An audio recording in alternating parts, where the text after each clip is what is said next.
Welcome back into the Sports Source. This segment brought to you by A.G. Hines Company.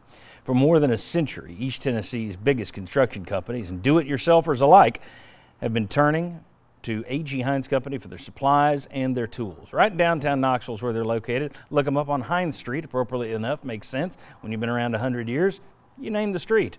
Gordon Hines and his family, who work there every day, and they will take great care of you. I promise you that. If you start your do-it-yourself project with these guys, you will thank me and thank them. A.G. Hines Company, aghines.com. All right, take a look here. Tony Vitello, first comments after the game last Sunday. Obviously, congratulations to Notre Dame. I'd say they have a lot to do with what I'm at fault for as far as decision-making. The job of a coach is once the game starts to put your guys in a good position to succeed, and I didn't do that. This is a job that requires big boy decisions, and they came at high stakes. When you play in our league or you get into that postseason, a lot of that was discomfort from things we saw out of Notre Dame, so credit to them. Josh, you want a statement when you're at the height. Now, if you've been around, you've had 5 losing seasons, people will take that and repeat it and say, yeah, it's his fault. But when you're at your height, that is what fans want to hear, baby. Yeah. If Butch Jones had ever thrown one of those out, if Rick Barnes threw a few more out like that, we discussed last year, and then middle of the year he started doing it a little bit more, I think they'd get a lot less heat. Just a tremendous way of amount of accountability. Probably too much, but you got to like him taking accountability. Yeah, you remember the first couple of years when Butch Jones was the head coach here, there was the Butch gets it phrase. Yeah. Butch gets it. And it turns out the rest of us didn't get it.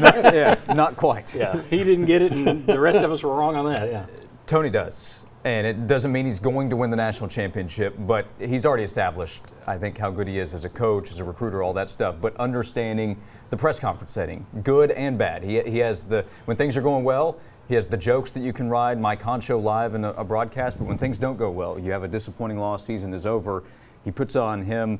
Later in the press conference, he was talking about how disappointing it is. You're not going to Omaha. And he acknowledged what we're going to do in a segment coming up. You're going to talk about how big of a loss, how it compares. And he said, fairly so, that what we were in the media going to talk about would be fair. They have to take their own approach. So I've yet to see something that Tony Vitello doesn't seem to understand. Doesn't mean he's going to be perfect in every call and every decision, and he can be questioned at times. But in terms of running the program, he does seem to get it. The accountability, you don't see a lot of statements like that. It's what makes it stand out.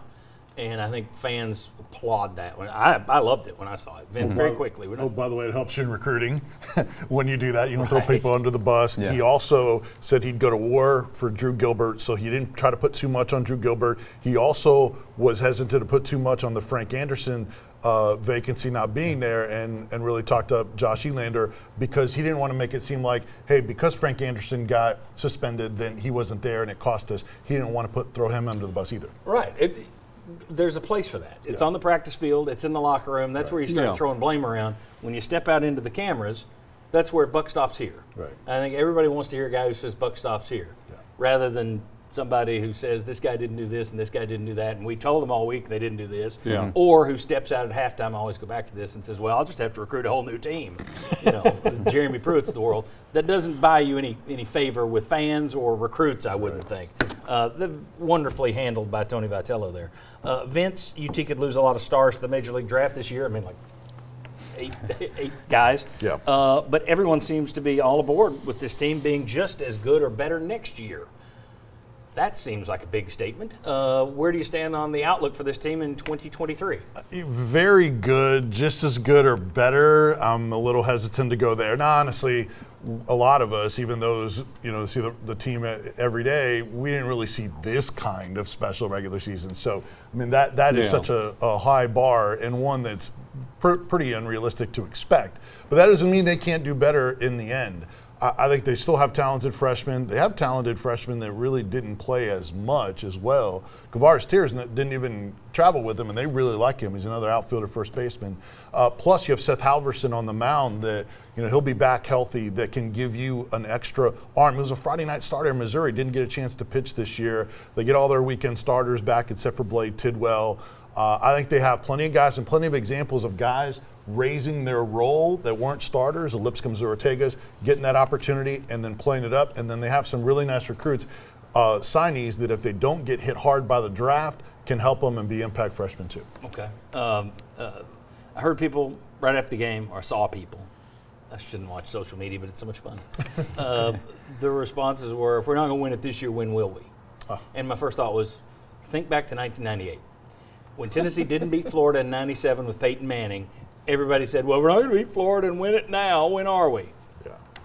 You're going to win it in 98 with T. Martin. Okay, you don't know when it's going to happen. On the flip side of that, for all the people running around now, and boy, it was everywhere, we're going to be even better next year. I think back to 1999.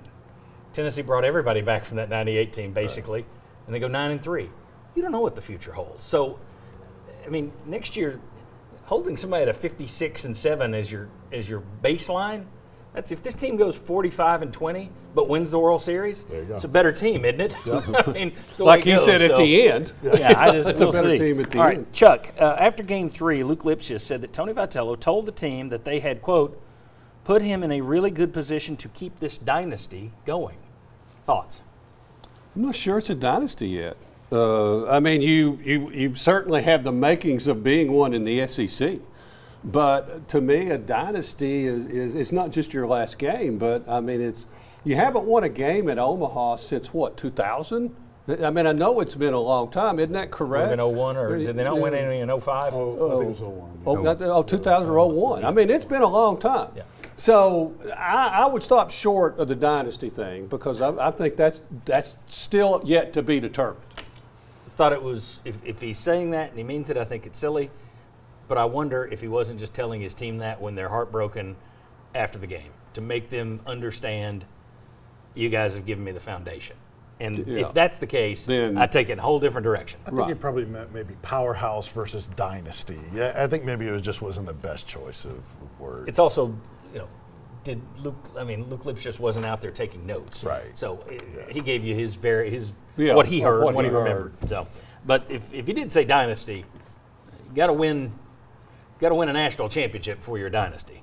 Or win multiple national championships for your dynasty. Last question here. As we know, no number one seed has actually won the College World Series since 1999. The last 3 years, the number one seed hasn't even made it to Omaha. College World Series, we showed you this a few weeks ago, 5th in terms of the Big Five sports in terms of per game viewership of your championship. Football, men's basketball, then women's basketball, then softball, then a considerable drop down to baseball. Put all that together, baseball need to change the format to make sure they get more of their big teams into Omaha, or do you like the 64-team format, tons of upsets? Which way are you going with this? Do they need to change it to make it, they need to fix the runway a little bit to where certain teams land in Omaha? Thoughts?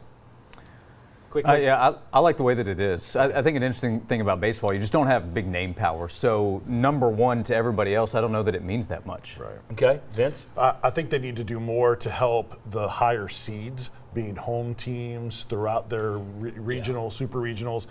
I don't think they'll go beyond that, but and there's more parity in college baseball. The home teams in the College World Series the last 2 days, 0-4. 0-4. Yeah, the first time that's ever happened, right? Yeah. Chuck, Well, I think it's a great format until you get to Omaha, and then either because of weather, there's a lot of downtime once you sort out the losers brackets. I think that's what hurts the ratings as much as anything. Okay, very good. Wouldn't that also apply for softball? You would think so, but you got the one. Usually, you've got the one like Oklahoma. People watch them to see them hit home runs and win it back-to-back years. But baseball, there's just way too much downtime for your fans and everybody else. Okay. But there is in softball too. Devil's advocate. All right, when we come back, we're going to welcome in 2 VFLs and we're going to rank heartbreaks. Last week we ended Welcome them in. Yeah, last week. Yeah. And one of them who lived through a heartbreak season, I'm going to show you. Where does this one rank among football, basketball, and baseball heartbreaks of the last 20 years? Then we're going to get into, does Tennessee need to tone down their antics a little bit? Football, Tennessee picked for 2nd in the East. What do they have to do to achieve that? We got a lot more to come. Come on back on the Sports Source.